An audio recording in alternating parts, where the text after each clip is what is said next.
నమస్తే welcome to our channel.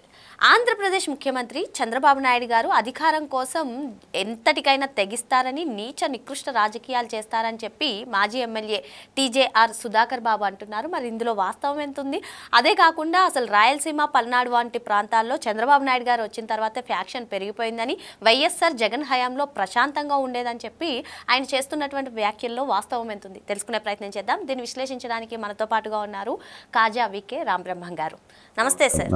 ఏంటి sir, Palnadu, Rayalaseema వంటి ప్రాంతాల్లో ఫ్యాక్షన్ ఎప్పుడు ఉంటుందని మనందరికీ తెలిసిన విషయమే. కానీ అది చంద్రబాబు నాయుడు గారి హయాంలోనే ఉంటుంది.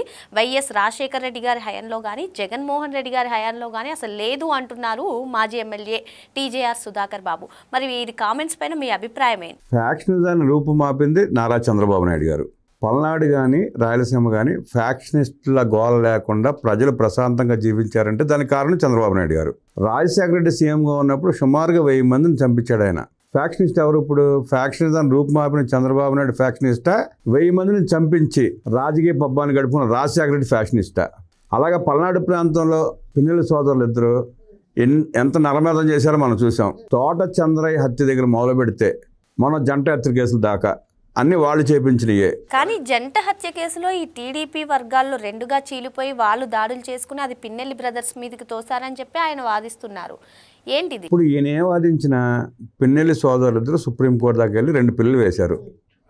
అక్కడ కూడా వాళ్ళకి బెయిల్ రాలేదంటే, పక్కా సాక్ష్యాధారాలు ఉంటేనే కదా సుప్రీంకోర్టు దాకా వెళ్ళిన బెయిల్ రాలేదంటే కారణం అదే కదా.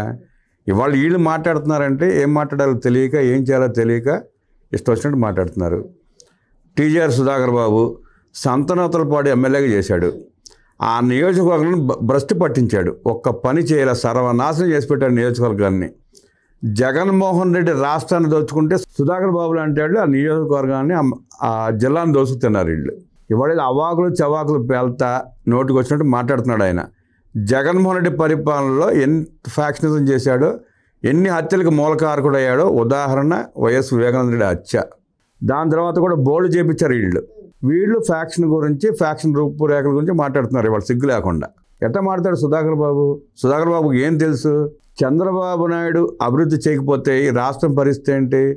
రాజశేఖర రెడ్డి అధికారం చేపట్టిన తర్వాత దోచుకుందంతా, ఆయన కొడుకు మీద ఎన్ని వేల కోట్ల రూపాయలు సిబిఐ, ఈడీ కేసులు నమోదు చేసింది. కేంద్ర దర్యాప్తు సంస్థలే కదా. ఇవాళ ఆ సిబిఐ వాళ్ళ కనుసరణలో ఉండబట్టే కదా జగన్మోహన్ రెడ్డి బయట తిరుగుతున్నాడు. ఆ సిబిఐని అడిగితే చెప్తారు కదా. సుధాకర్ బాబు లాంటి వాళ్ళు వెళ్ళి ఆర్టీఐ ద్వారా అడిగితే జగన్మోహన్ రెడ్డి దోపిడీ గురించి స్పష్టంగా చెప్తారు సుధాకర్ బాబుకి. వైఎస్ రాజశేఖర రెడ్డి చేపించిన హత్యల గురించి ఆర్టీఐలు అడిగితే స్పష్టంగా చెప్తాయి ఎన్ని హత్యలు చేపించాడు. రాజశేఖర రెడ్డి సీఎంగా పదవి బాధ్యత చేపట్టగానే ఓబులాపురంలో ఆర్కే గారిని చంపడం మొదలుపెట్టి ఆ పరంపర 1000 మందిని చంపించి, పరిటాల రవి గారిని కూడా ఆ హత్యలో భాగంగా చంపించి, ఓబులాపురం మైన్స్ కోసం వాళ్ళు చేసిన అరాచకాల దురాఘాతాలు అన్నీ కావు. గాలి జనార్దన్ రెడ్డికి ఆ గనులు అప్పచెప్పడం కోసం పరిటాల రవి గారు అడ్డం ఉంటే వాళ్ళ ఆటలు సాగవని అక్రమంగా గనులు తవ్వుకోలేమన్న ఉద్దేశంతో నరమేధం చెప్తాడు రాజశేఖర రెడ్డి. అలాంటి రాజశేఖర రెడ్డికి ఫ్యాక్షనిజం తెలియదంటాం సుధాకర్ అమాయకత్వమా, దిగజాడు వేకల ప్రజలు చూసుకుంటారు. ప్రజలకు తెలుసు ఏం జరిగింది అనేది.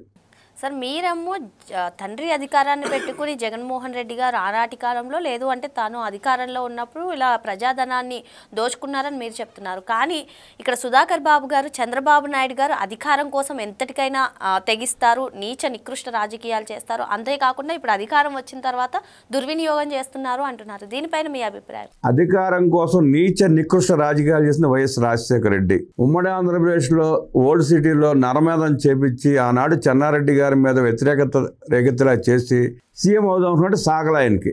ఆ సంగతి ప్రపంచం అంతా తెలుసు. ఆ తర్వాత ముఖ్యమంత్రి అయిన తర్వాత నరమేధం సంగతి అందరికీ తెలుసు. ఆ తర్వాత జగన్మోహన్ రెడ్డి వచ్చిన తర్వాత అధికారం కోసం బాబాయ్ వైఎస్ వివేకానంద రెడ్డిని నిర్దాక్షిణ్యంగా చంపించిన సంగతి అందరికీ తెలుసు. ఎవరు అధికారం కోసం ఫ్యాక్షనిజం చేశారు? ఇప్పుడు దీన్ని బట్టి జగన్మోహన్ రెడ్డి, వైఎస్ రాజశేఖర రెడ్డి నరమేధం చేసి అధికారాన్ని పొందారు వాళ్ళు. జగన్మోహన్ రెడ్డి తన తమ్ముడు చేత, కొంతమంది చేత వైఎస్ వివేకానంద రెడ్డిని చంపించి ఆ హత్యని చంద్రబాబు నాయుడు గారి మీద నెట్టే ప్రయత్నం చేసి, ప్రజలను భయభ్రాంతులకు గురి చేసి, అధికారులను భయభ్రాంతులకు గురి చేసి రిగ్గింగ్ జరుపుకుని మన 2019లో గెలిచాడు తప్ప జగన్మోహన్ రెడ్డి మీద అభిమానంతో ఓట్లేసినాడు ఎవడు లేడు.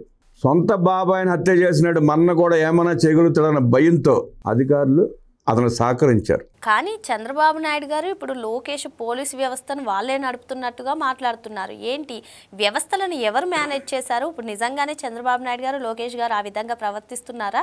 ఎవరి హయాంలో వ్యవస్థలు మేనేజ్ చేయడం జరిగింది? వ్యవస్థను మేనేజ్ చేయడం అంటే జగన్మోహన్ రెడ్డి ఆనాడు మేనేజ్ చేశాడు కాబట్టి, వ్యవస్థలో కొంతమంది అతను సహకరించారు కాబట్టి చంద్రబాబు నాయుడు గారు లాంటి వ్యక్తిని ఏ కేసులు ఆధారాలు లేకుండా కూడా దుర్మార్గమైన కేసులు పెట్టి, అక్రమ కేసులు పెట్టి అరెస్ట్ చేయగలిగారు.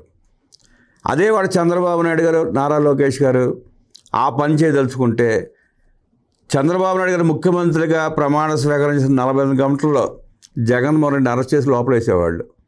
ఆయన కక్షా రాజకీయాలు చేయడం ఆయనకి ఇష్టం ఉండదు, వీళ్ళకి మన దోచుకోవడం ఇష్టం ఉండదు. అభివృద్ధి తద్వారా ప్రజలకు సంక్షేమ కార్యక్రమాలు అందించి రాష్ట్రాన్ని బాగు చేయాలనే కోరిక తప్ప చంద్రబాబు నాయుడు గారికి కానీ నారా లోకేష్ గారికి కానీ కక్షా రాజకీయాలు చేసే ఉద్దేశం లేదు. వీళ్ళకి మళ్ళీ కుయుక్తుల పని అధికారులు అడ్డం పెట్టుకుని, పోలీసు వ్యవస్థలు అడ్డం పెట్టుకుని ఇబ్బంది పెట్టే ఉద్దేశం అసలు లేదు. అరెస్టులు కూడా చేయించరాళ్ళు. ఇప్పుడు వైఎస్ఆర్ హయాంలో, జగన్ హయాంలో ఫ్యాక్షన్ జరగకపోతే మళ్ళీ జగన్మోహన్ రెడ్డి గారు వస్తారు, రప్పా రప్పా అనే డైలాగ్ని ఎందుకు పాపులర్ చేస్తున్నారు? దానికి ఆయన సమాధానం చెప్పాలి. టీజేఆర్ సుధాకర్ బాబు ఆ రప్పా రప్పా అని ప్లే కార్డులు పట్టి తిరుగుతున్న వాళ్ళని వాళ్ళు ఎందుకు తిప్పుతున్నారు, ఎందుకు వాళ్ళ పార్టీలో ఆ స్లోగన్లు ఇప్పిస్తున్నారు?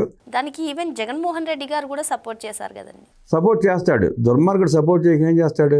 ఆ జగన్మోహన్ రెడ్డి ఒక ఫ్యాక్షనిస్ట్, నేరగాడు, నేర చరిత్ర ఉన్న కుటుంబం నుంచి వచ్చిన వారసుడు అతను. అతనికి ఆ నేర చరిత్ర, ఆ నరమేధం, ఆ హత్యాకాండాలు చేపించి భయభ్రాంతులకు గురి చేసి ఓట్లు చేయించుకోవడం తప్ప ప్రజలకు సంక్షేమం చేసో, అభివృద్ధి చేసో, మంచి పనులు చేసో గెలుద్దామనే ఉద్దేశం వాళ్ళకి ఏ కోసాన లేదు. దాంట్లో భాగంగానే రప్పాలు నరికేస్తాం, పొడి చేస్తాం మాటలు. వీటన్నిటికీ ఈ సుధాకర్ బాబులు అంటే సమాధానం చెప్పాలి. మరి ఈ రప్పా స్లోగన్స్ ని హైలైట్ చేయడం వెనకాల మరి దీనికి వైసీపీ కీలక నేతలతో పాటు అధినేత జగన్మోహన్ రెడ్డి గారు కూడా సపోర్ట్ చేయడం వెనకాల ఆంతర్యం ఏంటి? మరి ఫ్యాక్షన్ రాజకీయాలకు ఎవరు తెరలేపుతున్నారు? ఇవన్నీ కూడా సుధాకర్ బాబు ఆన్సర్ చేయాల్సిన అవసరం అయితే ఉందని చెప్పి రామ్ బ్రహ్మం గారు చెప్తున్నారు. మరో అంశంతో మళ్ళీ కలుద్దాం. Thank you sir.